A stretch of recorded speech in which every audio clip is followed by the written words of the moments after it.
성경을 통해 말씀하시는 하나님의 말씀을 믿고 기도하고 전도하고 봉사하고 친교하고 교육하고 예배하는 삶을 살아갈 때 내 삶 가운데, 우리 가정 가운데, 직장과 사업장 가운데, 우리 성경학교 가운데, 우리 새로운 교회 가운데, 세계 열방 가운데 기적의 역사가 나타날 것이다. 여러분 믿으십니까? 아멘, 아멘. 하나님을 인정하는 삶을 살아갈 때에 우리 하나님께서 우리의 왕의 자리로 오셔서 우리를 통치하시면 기적이 일어나는 줄 믿으시기 바랍니다. 오늘 저는 인생의 풍랑을 만났을 때라는 제목으로 우리 하나님 말씀 같이 나누려고 합니다. 많은 사람들이 바다를 향하여 배를 띄워서 항해를 합니다. 여러 가지 일들이 일어나기 때문에 예측할 수 있는 상황에서 훈련을 하고, 특별히 능숙하게 훈련된 선장과 더불어서 선원들이 바다를 향하여 항해를 시작합니다. 그럼에도 불구하고 예측 불허의 상황들이 놓여 있는지라 좌초되는 일들도 일어나게 됩니다. 우리의 인생살이도 이렇게 배를 타고 바다를 항해하는 것과 같이 풍랑을 만나고 또 좌초의 위험을 경험할 수 있는 일들을 많이 경험하게 됩니다. 한 시 앞도 내다볼 수 없는 세상에 살고 있어요. 오늘 내 옆에 있었으나 내 옆에서 사라지는 우리 가족들이 있고, 오늘은 없었는데 내일은 등장하는 것들이 굉장히 많이 있습니다. 옛날에는 강산이 10년이 지나면 변한다라고 했는데 요즘에는 금방금방 변하는 것 같아요. 우리 모현동을 한번 보셔요. 우리 3년 전만 해도요, 없던 게 우리 3년 후가 지나니까 많이 생겨났습니다. 이편한 세상도 들어오고, 에코로 아파트, 부영 아파트, 오토 그란데, 휴먼시아, 포스코 아파트, 그 다음에 모현동 우리 교회 앞으로 얼마나 많은 상가들이 들어왔습니까? 3년 전에는 없었어요. 근데 3년이 지난 오늘날에는 어마어마하게 들어와 있어요. 정말 눈 깜짝할 사이에 변화가 눈에 보입니다.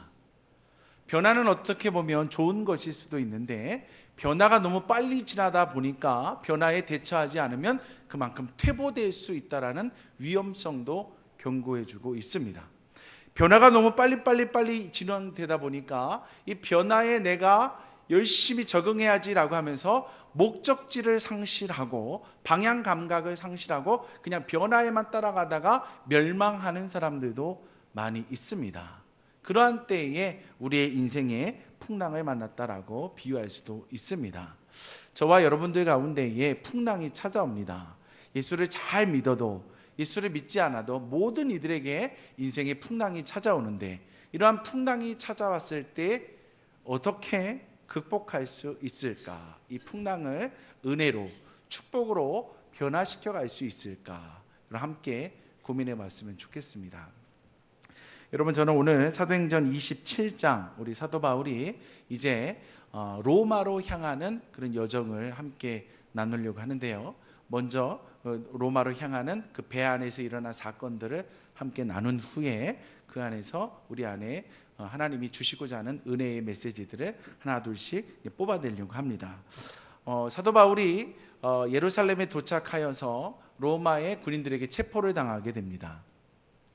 그래서 공식적으로 예루살렘 공의회에서 백성들 앞에서 종교 재판을 한번 받고, 벨릭스 총독 앞에서 재판을 받고, 새로 부임한 베스도 총독 앞에서 한 번의 재판을 받습니다.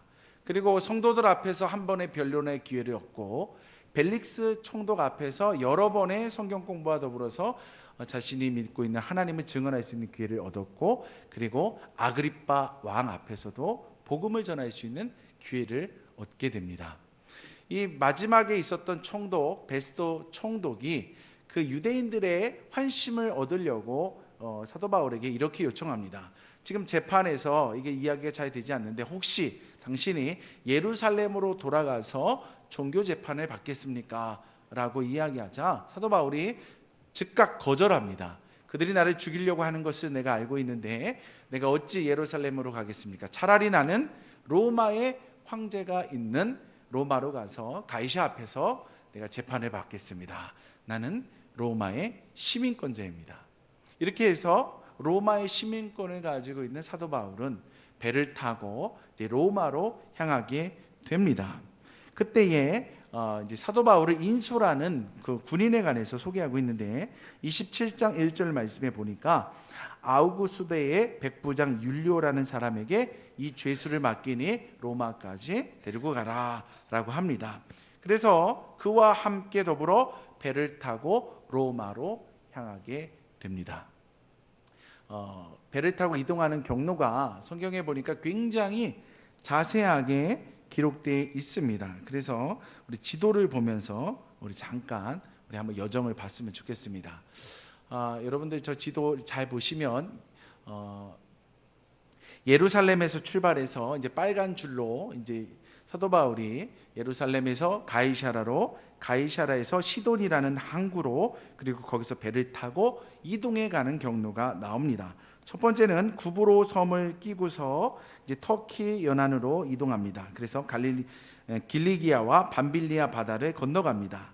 그리고 무라라는 그런 지역을 지나서 리도라는 해변을 끼고 돌아갑니다. 그러다가 그레데 해안에 위치한 미항이라는 곳에 머무르게 됩니다. 여기서 이제 바울의 이야기가 시작되고 여기서 유라굴라 광풍을 만나서 멜리데 섬까지 표류했다가 거기서 나중에 로마로 가게 되는 배를 이제 타게 됩니다. 여러분, 이 미항이라는 곳에 도착했을 때에 사도 바울이 백부장을 부릅니다. 백부장을 불러서 말하기를 지금 시기는 금식하는 절기가 지났으므로 배를 타고 항해하기가 위험합니다. 그러니까 여기서 머물러 있는 게 좋겠습니다 라고 이야기를 합니다. 근데 이제 지도 꺼주셔도 돼요. 여러분, 그 얘기를 들은 이제 백부장 율리오가 선장과 선주를 부릅니다. 그리고 물어봅니다. 지금 사도 바울이 위태한 일이 일어날 수도 있으니, 특별히 화물도 배도 우리의 생명까지도 위협당할 풍랑이 일 수 있는 시기다라고 이야기하는데 어떻게 생각하십니까? 라고 이야기하자 선장과 선주가 상의하기를 여기 미항이라는 곳에서 겨울을 나기가 좀 어려우니 조금만 더 가면 좀 편안하게 겨울을 지낼 수 있으니 베닉스라는 지역으로 조금 이동해 갑시다 라는 주장을 합니다. 그래서 백부장 율리오가 그러면 나는 선장과 선주의 얘기를 듣고 배를 띄우겠습니다. 이렇게 해서 그 배가 이제 출발하게 되는데 그 배가 띄워진 지 얼마 되지 않아서 섬 가운데로부터 유라굴로라고 하는 광풍이 불어옵니다. 광풍이 불어오면서 이 배가 계속 휩쓸려 가게 되는 거예요. 첫날에는요, 이 얼마나 큰 광풍인지 비바람이 몰아치는지 어쩔 수 없이 사람들이 그 배에 밧줄로 동동 매면서 배의 물건들을 묶으면서 이 풍랑과 싸우는 장면이 나옵니다. 이틀째가 되었는데 도저히 안 되겠어 가지고 배의 무게를 좀 가볍게 해줘야겠다. 그래서 짐들을 바다에다가 내 던지는 장면이 나옵니다. 3일째 되는 날이 됐는데 그래도 무거워서 기구들을, 배 안에 있는 많은 기구들을 다 집어 던지는 장면이 나옵니다. 그리고 나서 20절 말씀에 가보니까 여러 날 동안 해도 별도 보이지 아니하고 큰 풍랑이 그대로 있음에 구원의 여망마저 없어졌더라. 지금 배를 항해하는 사람들은요, 보통 그 항해 그 여정으로 어느 방향으로 해서 어떤 목적지를 향하여 갈까라고 했을 때에 해가 어디서 떠서 어디로 가고 있는가, 그리고 별자리를 보고서 동서남북을 확인하고 이제 지도를 펴가면서 항해를 합니다. 그런데 지금 풍랑으로 인해서 해도 가려졌고 별도 가려져 가지고 어디가 어디인지를 알 수 없는 지금 표류 상태에 있는데 지금 수일 동안 계속 씨름하면서 왔기 때문에 다 지쳐 자포자기한 상황이에요. 이제 그들의 마음속에 찾아오는 것은 두려움입니다. 절망입니다. 이렇게 죽어가는구나. 내 마지막 인생의 그 희망의 불꽃이 이제 불타서 사그러지는구나 라고 모두가 다 불안에 떨고 있을 때, 염려하고 있을 때, 그때에 사도 바울이 등장하게 됩니다. 그리고 그 사람들 앞에 서서 이야기합니다. 그런데 참 재밌는 사건이 뭐냐면 사도 바울은 사람들 앞에 설 만한 자격이 있는 사람이 아닙니다. 지금 어떤 신분을 가지고 로마로 가는 배에 올라탔죠? 죄인의 신분을 가지고. 죄인이 어떻게 사람들을 설득시키고 이야기를 할 수가 있겠습니까? 그럼에도 불구하고 아무도 나서지 않습니다. 백부장도 나서지 않고 선장도 나서지 않고 선주들도 나서지 않고 어느 누구 하나 나서지 않을 때에 바울이 등장하면서 이렇게 얘기합니다. 내가 진작에 미항에 있을 때에, 지금 우리가 항해를 한다면 화물뿐만 아니라 배뿐만 아니라 우리의 생명까지도 위협당할 수 있다라고 권면해 주었거늘 당신은 내 말을 듣지 않아서 이와 같은 지경에 놓이게 됐습니다. 그러나 여러분, 내 얘기를 잘 들어주시기 바랍니다. 이제는 안심하시기 바랍니다. 사람들이요 다 지쳐 쓰러져 있다가 무슨 소린가 하고 귀를 기울이기 시작합니다. 안심하시기 바랍니다. 안심하시기 바랍니다. 어느 누구 하나 생명에는 손해보는 자가 없을 것입니다. 사람들이 갑자기 지쳐 있다가 희망의 메시지를 듣고 바울에게 귀를 기울이게 됩니다. 그가 사람들 앞에 당당히 권위 있는 모습으로 서서 이야기하기 시작합니다. 23절과 24절을 한번 보시면 그가 뭐라고 하냐면, 내가 섬기는 하나님의 사자가 어젯밤에 내 곁에 와서 말해 주셨습니다. 뭐라고 말씀하셨느냐? 바울아, 두려워하지 말라라. 내가 가이사 앞에 서야 하겠고 하나님께서 너와 함께 항해하는 자들 또한 구원해 주실 것이니 너는 담대하라. 그리고 사람들에게 가서 전하여라. 내가 하나님의 음성을 들었고 나는 당신들에게 안심하라, 두려워하지 말라라고 이야기를 합니다. 여러분, 하나님을 믿기를 바라십니다. 하나님을 믿으시기 바랍니다라고 사람들을 안심시키는 장면이 나옵니다. 어느 누구 하나 나서지 않을 때에 사도 바울만 나선 것입니다. 많은 사람들이 그 얘기를 들었지만 그 듣는 사람들 중에 하나님을 믿게 되는 사람도 있고 여전히 하나님을 믿지 않는 관심 밖에 있는 사람들도 있습니다.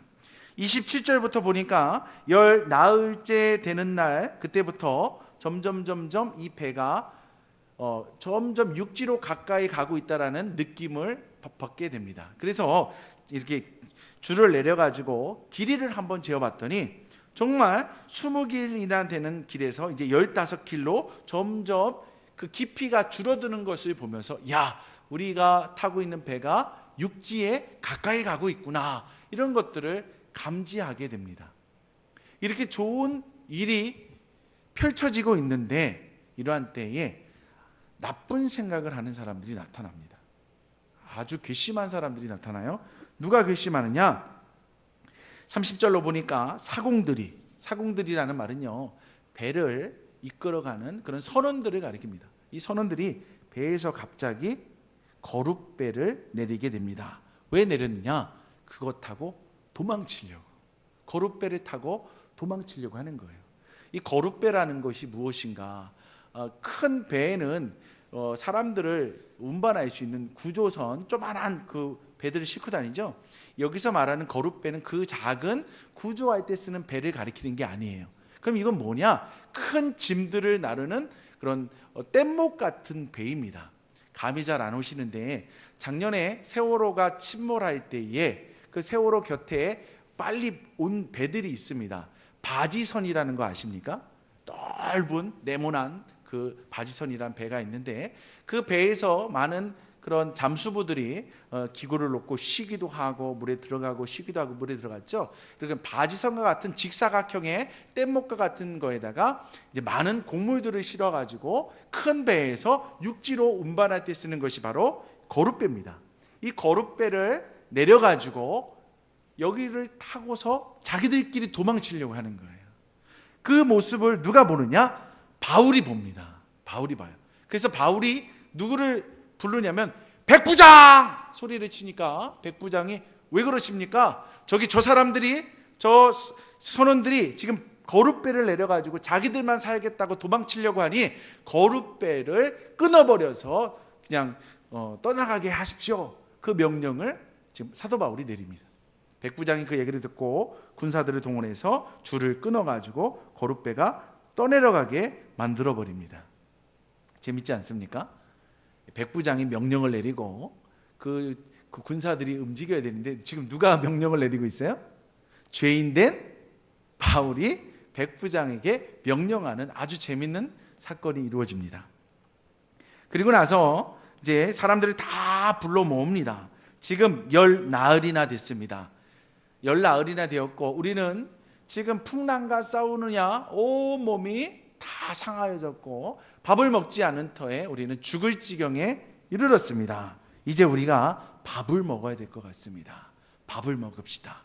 바울이 밥을 먹자고 하니까 배 안에 있는 식량들을 다 끄집어 내옵니다. 그리고 함께 나눌 준비를 합니다.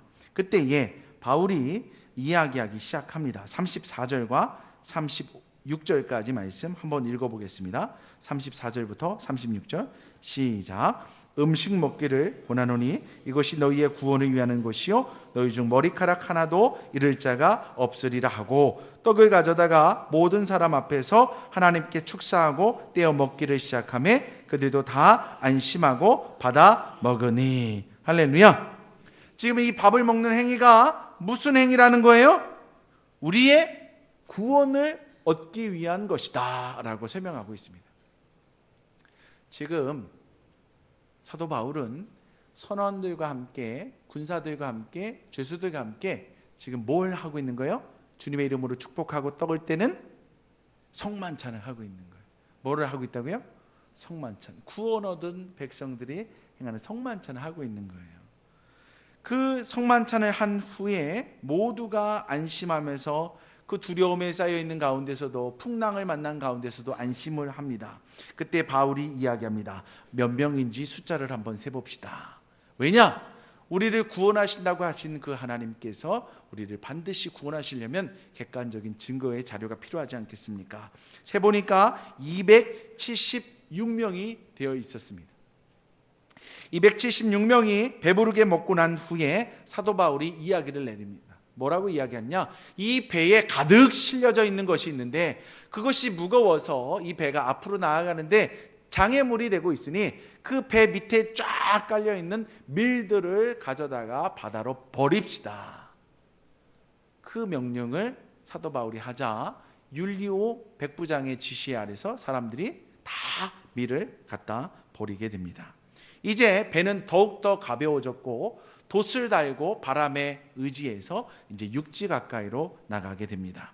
그리고 죄수들은 죽이는 것이 어떻겠습니까? 라는 군사들의 의견이 있었지만 함께 고난을 받고 여기까지 왔는데 끝까지 살아가야지 사람의 도리가 아니겠느냐. 백부장이 군사들의 이야기를 만류하면서 모두가 살아남는 역사. 그래서 헤엄칠 수 있는 사람은 헤엄쳐서 육지로 건너가고 헤엄을 치지 못하는 사람들은 물건, 나무 조각을 붙잡고 섬으로 들어가자. 그 섬이 바로 멜리데 섬입니다. 이렇게 해서 사도 바울은 이제 가이사라에서 출발하여서 시돈에서 배를 타고 멜리데 섬까지 큰 풍랑을 만나면서 여정을 이제 해갔습니다. 여기서 우리가 몇 가지 나누게 될 말씀들이 있는데 따라해 보겠습니다. 인생의 풍랑을 만날 때 선장을 잘 만나면 된다. 여러분 인생의 풍랑을 만나시면요, 여러분 그 인생의 주관자 되시는 선장 되시는 예수님을 만나시기를 주님의 이름으로 축원합니다. 예수님을 만나시면 돼요. 예수의 음성을 들으시면 돼요. 할렐루야. 그리고 예수를 만나서 그 풍랑을 이겨낼 수 있는 또 한 가지 방법이 있다면 따라해 보겠습니다. 사명을 발견하는 것이다. 잃어버렸던 사명을 재발견해서 나는 사명자이기 때문에 나는 할 일이 있기 때문에 살아야 합니다 라는 것을 발견해내야 된다는 거예요. 여러분 사람들은 자기가 항해하면 된다, 선장의 말을 들으면 된다, 선장이 가자고 했으니까 안전할 것이다 라고 믿고 가지만 결국에는 풍랑을 만난 거예요. 결국에는 해도 보이지 않고 달도 보이지 않아서 정말 암흑천지에서 표류하고 있었지만 그들이 눈에 보이지는 않지만 빛으로 우리를 찾아오시는 선장 되시는 예수님을 만났고 그분이 위로해 주시는 메시지를 들으면서 그들이 이제 그 위기를 극복할 수 있는 힘을 얻기 시작했다라는 거예요. 그 힘을 얻어가는 그 중심에 뭐가 있느냐? 24절 말씀, 바울아 두려워하지 말라. 내가 가이사 앞에서 서야 하겠고 또 하나님께서 너와 함께한 항해하는 자를 다 내게 주셨노라. 할렐루야.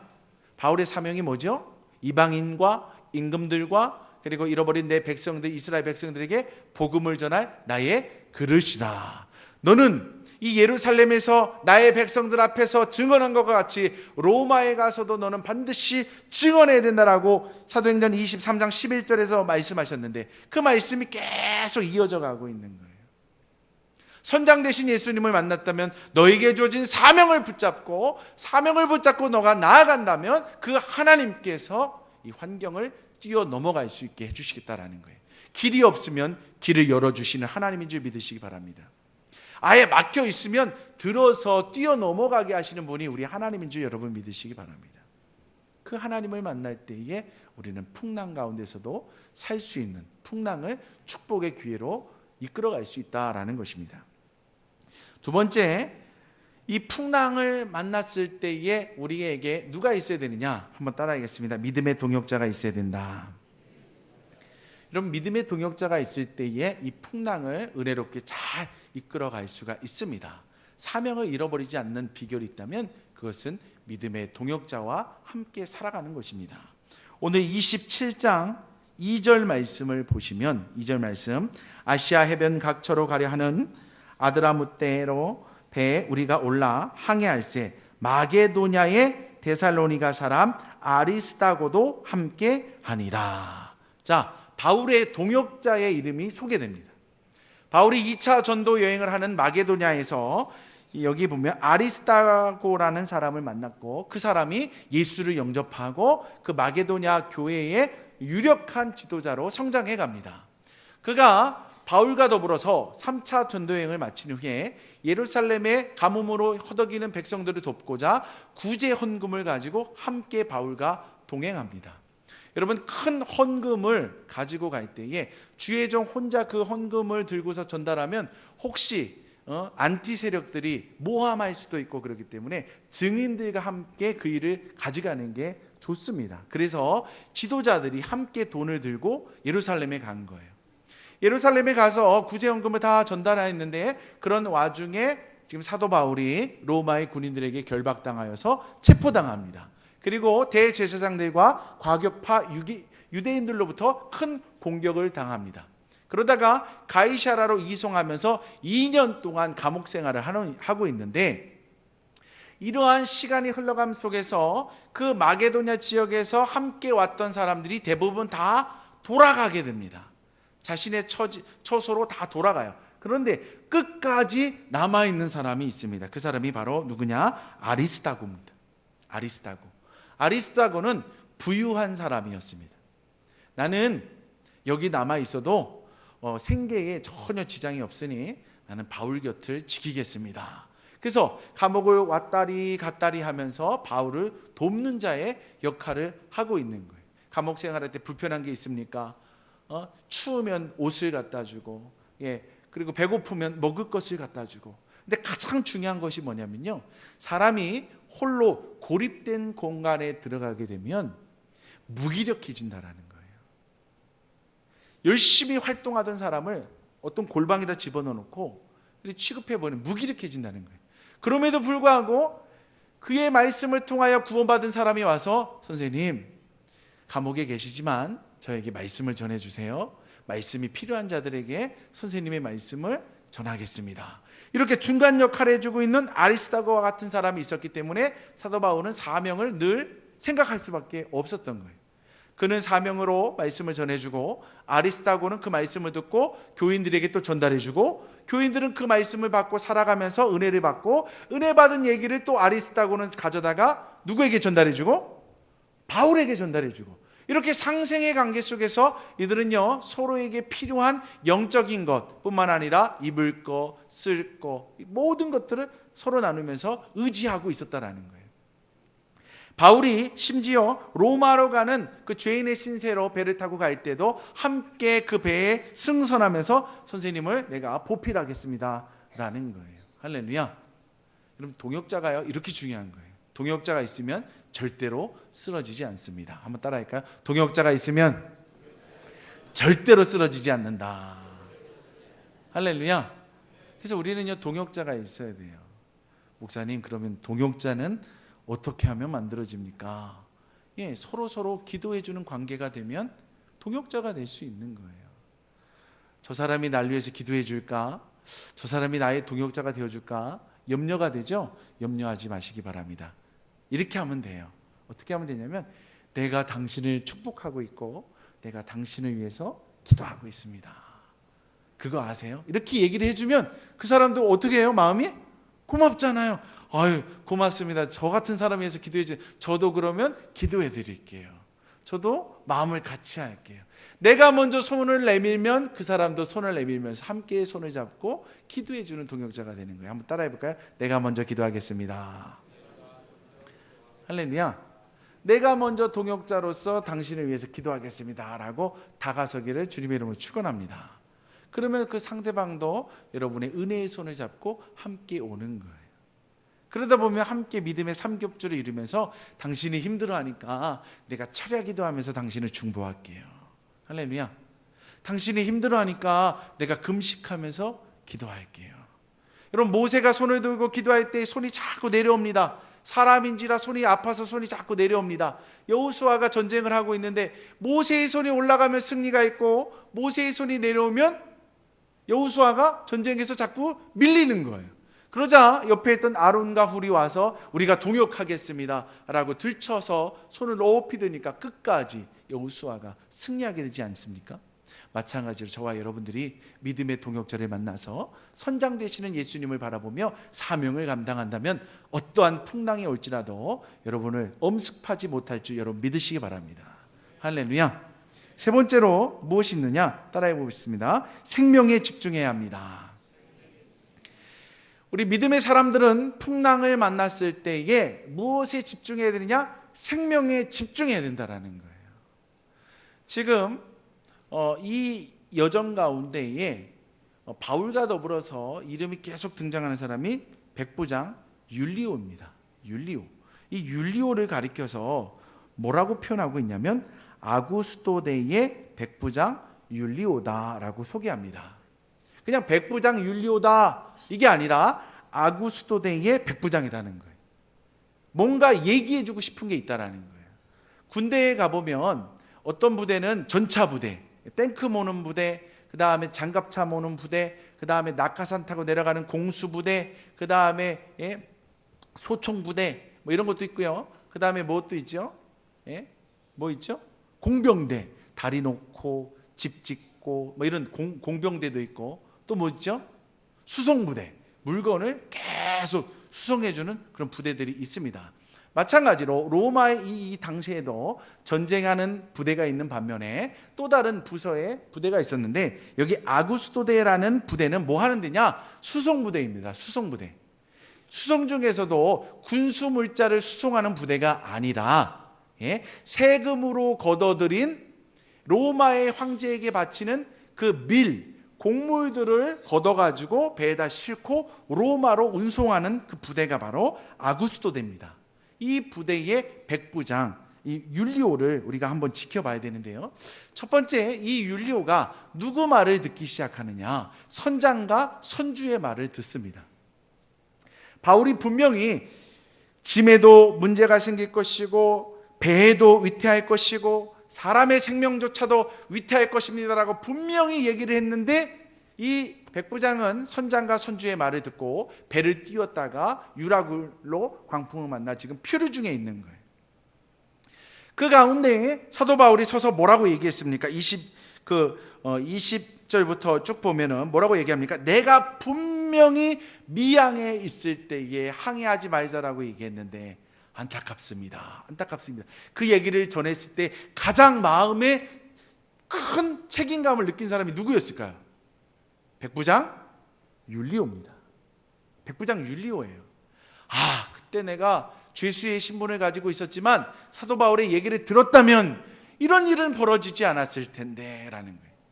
특별히 자기는 사람들 앞에 서서 안심하라, 두려워하지 말라, 희망을 줄 수 없는 그 죄책감에 사로잡혀 있을 때 바울이 등장하여서 사람들에게 희망의 메시지를 증거하는 그 모습을 보면서 이 율리오가 변화되어 가기 시작합니다. 그리고 권위 있는 모습으로 서 있는 사도 바울에게 집중하게 됩니다. 그렇기 때문에 사도 바울이 저 선원들이 거룻배를 내려가지고 자기들 도망치려고 하니 저들의 그 선을 자르십시오라는 명령에도 순종할 수가 있었던 거예요.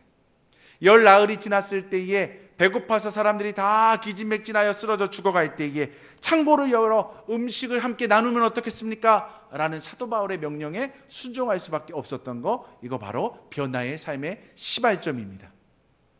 근데 중요한 것이 있는데, 사도 바울이 떡을 떼어서 축사하고 함께 나눠주고 나서 놀라운 변화가 일어납니다. 놀라운 변화가 일어나요. 예수님께서 부활하신 후에 엠마오로 가는 두 제자와 함께 하나님의 말씀을 전하다가 저녁 때에 떡을 뗍니다. 떡을 떼고 나눠주었을 때에 엠마오로 가는 두 제자가 눈이 밝아져가지고 나와 함께 한 분이 예수님이셨다라는 걸 발견하고 예루살렘으로 돌아가서 부활의 예수님을 증거하죠. 하나님의 말씀에 떡을 떼어 먹고 나니까 이 율리오에게 엄청난 변화가 일어나는데, 어떤 변화냐? 사도 바울이 우리 이제 배부르게 먹었으니까 살아남아야 되지 않겠습니까? 있는 힘을 다해서 육지를 향하여 달려나가야 되는데, 그러려면 이 배가 너무 무겁습니다. 이 무거운 배를 이끌고 육지로 가다가 모래밭에 빠져서 자초될 수도 있으니 배를 가볍게 해야 되지 않겠습니까? 밀을 다 버립시다라는 거예요. 뭘 버리자고요? 밀을 버리자고. 여러분, 율리오가요 끝까지 버리지 않은 게 있습니다. 밀을 안 버린 거예요. 왜? 자기의 임무가 뭐예요? 세금으로 걷어들인 밀과 곡물들을 안전하게 로마까지 운송하는 게 이게 자기 임무예요. 그래서 배가 아무리 위험에 처해 있을 때도요, 곡물은 손 안 댑니다. 첫 번째 기구들을 버립니다. 짐을 버리고, 두 번째 기구들을 버립니다. 그리고요, 끝까지 안고 있던 게 바로 이 물질입니다. 물질. 밀 안 버립니다. 이것을 버리면 자기의 직업이 사라질 수 있는 위험 때문에 그렇습니다. 근데 그가 말씀의 떡을 나누고 나서 과감하게 순종한 것이 뭐냐? 밀을 내버립시다 라고 하니까 그것을 과감하게 버리는 거예요. 물질에 집중하는 삶에서 이제 어디에 집중하는 삶으로 가는 거예요? 생명을 구원하는 삶으로 변화되어 가는 거예요. 할렐루야. 생명이 중요하기 때문에 밀을 버릴 수가 있는 거예요. 하나님의 사명이 율리오에게도 주어지니까 밀을 과감하게 내버릴 수가 있는 거예요. 뿐만 아닙니다. 군사들이 와서 얘기하죠. 저 죄수들이 헤엄치는 가운데에 돌변하여서 우리에게 창을 겨눌 수도 있고 우리를 죽일 수도 있는 반란을 일으킬 수 있는데 어떻게 하면 좋겠습니까? 같이 살자.